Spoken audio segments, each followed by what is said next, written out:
Abisha joining us all the way from Liverpool. How's it going?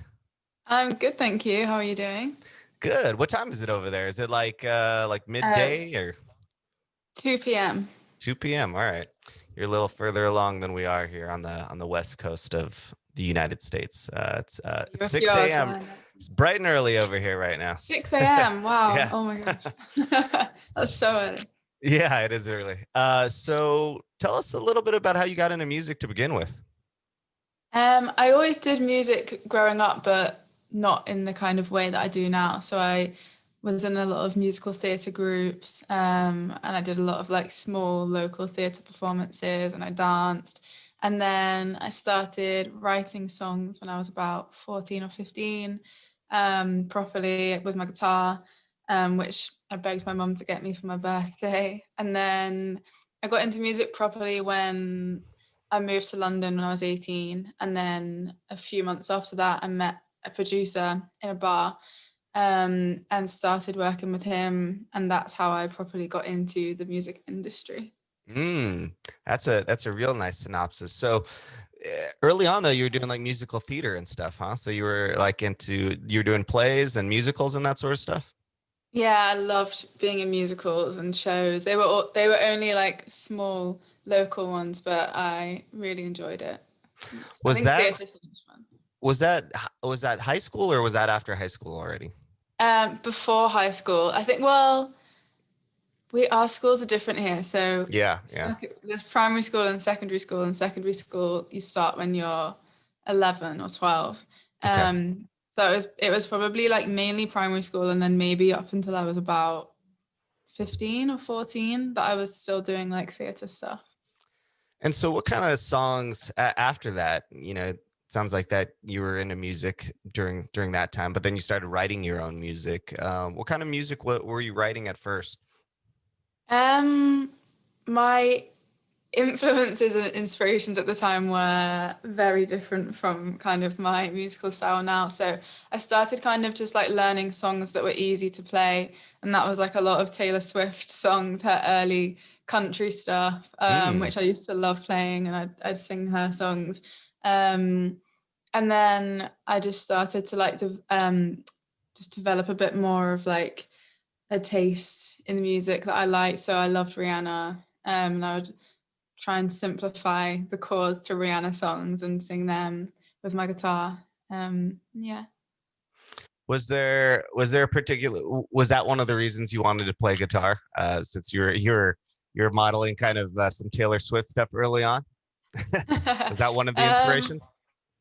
I think maybe, yeah. I wouldn't say that I was a massive Taylor Swift fan. I think when Hmm. I looked for like songs to play on the guitar, hers were kind of the easiest, like chord wise, for me to learn. And Hmm. then I think I became a fan through that instead, rather Right, than the right. other way around. But yeah.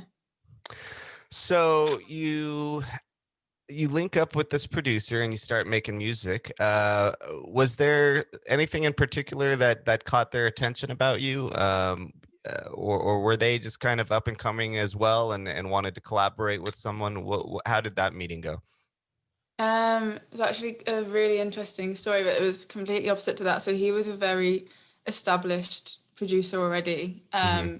was around and very successful in the 70s with Mm. artists like Blondie and Tina Turner and Suzi Oh, wow. Quatro. And he at the time had been working with FKA Twigs, and he Mm. came up to me in this bar and just said that I reminded him of her, and do I sing? And Mm. I was super, super shy.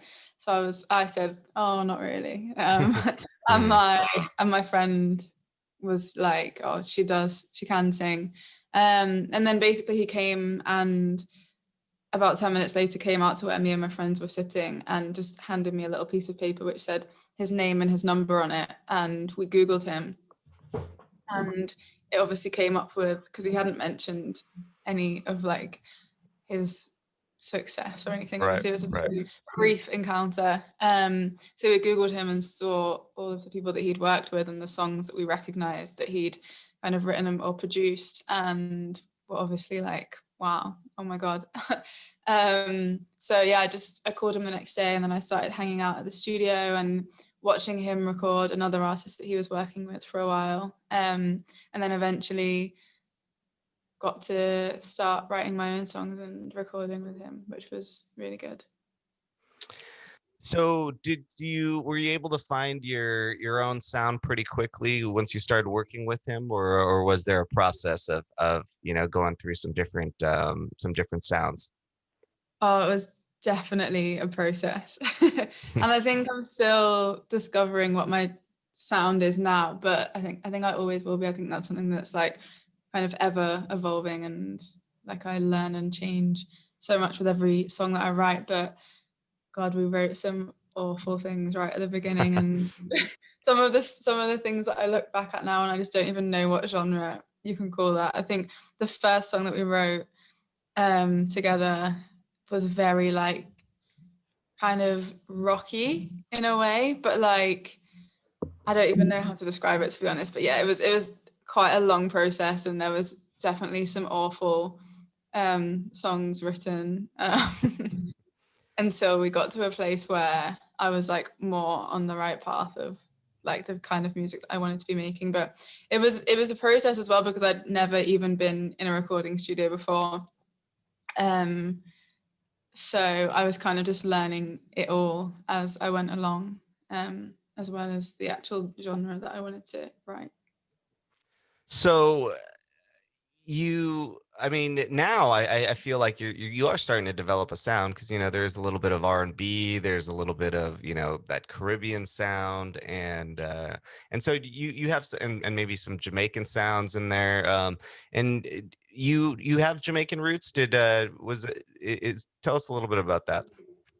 Yeah, so my dad's Jamaican, and I didn't really grow up with my Jamaican side of the family. I grew up in Devon with my mum, which is a very, very white area. And yeah, I wasn't really in touch with my Jamaican roots at all. So I think as I've got older and been able to spend more time with my dad and that side of my family, I think it's something that I want to try and bring into my music and explore more, and just like at the same time learn more about it myself, because I think I love Afrobeat music, I love Caribbean music and reggae music. I think it's amazing. So if I can bring some of that into my music in some way or another, then I definitely want to do that. I just want to make sure that I'm doing it right, so I don't want to jump into it all at once. That's why I think Time Alone's got a little bit of a Afrobeat vibe going on, a bit of a reggae vibe. So I think that's definitely something that I want to try and bring into it more. Yeah, I was listening to Time Alone, and for those who don't know, Time Alone, that's your new single, just dropped a couple of weeks ago, October 21st. So obviously, you said you were able to kind of dive into some of the family history there with some of the sound, but what else can you tell us about that track? Time Alone is a really personal track to me, and it's a really important track to me as well. And I think I wrote it just after the first lockdown, when we were it was my first session back after lockdown. I was so excited. It was also the hottest day of the year. Mm. So we were in the studio with 3 big fans on us. The studio was in the producer's living room. It was so hot, but I went into the session with the song title Time Alone, because I have a note in my phone which I just write random words down in all the time that I think would make cool lyrics or whatever. And I think I just spent obviously so much time alone in lockdown anyway, but it made me realize, if anything, how much I need that time alone. And the more that I was beginning to like interact with people, even just like my housemates and people around me, I would notice how being around people, as much as it's not a negative reflection on anyone, I get quite easily drained, and my energy is quite easily drained, and I need to go away and recharge quite often. And Mhm. that's most of the time that is just laying on my bed still and just letting my energy recharge itself. And I think as well as that, just I noticed that I was just getting so overwhelmed by like tiny things that I didn't need to be getting overwhelmed by. Just like if I had more than one thing to do in that day, my brain couldn't process it, and I'd start to just like shut down and think, oh my God, I can't do this, it's too much. And I think that's something that I don't know if I didn't necessarily have that before lockdown, but it's something that I think was heightened like after lockdown. Obviously, I'd spent so long not really doing anything that when I was interacting with people again and had things to do again, it was so overwhelming for me. And I just kept noticing that I need that time alone to kind of recharge my energy. But I think it applies to quite a lot of aspects in life, whether it's friendships, family, relationships. I think time alone can just be important for people in general. So I think it's something that I hope a lot of people could relate to, whatever situation they can apply it to in their own lives. Yeah, I totally hear that. I feel like when I'm on and with people, and I think maybe that's why it is draining. So I do need that time alone. You know, I can only go so long with before needing to just kind of be, you know, I like being off as well, you know, by myself or with people who I can pretty much just turn off with. So I totally hear that. And yeah, and I guess Time Alone is a good song for the lockdown and quarantine moment we're in right now. Uh I I guess I'm wondering from what you said it was really hot that day. I wonder if that added to kind of the Caribbean vibe that you got going on the sound. Because I mean, it's not the most pleasant thing to be in a hot, you know, humid studio, but maybe you were feeling the Caribbean vibes a little bit more while you were recording it. Yeah, definitely. I love hot weather. I love the sun. I hate that the UK is so cold most of the time. So when it's summer, I love it. So I was feeling good, definitely. And I think around that time I'd been listening to just some more kind of like Afrobeat type music and just really getting into it. So I think definitely like I think Afrobeat and kind of reggae music go hand in hand with like sun and hot weather. So Hmm. I think I was just like really enjoying that type of music at the time, and that definitely probably had played a part in me wanting to infuse the song with that. Yeah. Well, it's an awesome song. Was I am digging it, and tell us a little bit about what you got planned after that, because that's a great single. You got that out now, and congrats to you. You're on a couple Spotify editorial playlists now. So what's next? Do you have some more singles that are coming out? Do you have a EP or an LP planned? There's two more singles that are ready for release, so they are being lined up to be released shortly, which I'm excited about. One of them is by I wrote with the same guys that I wrote Time Alone with, and they produced it. So Nice.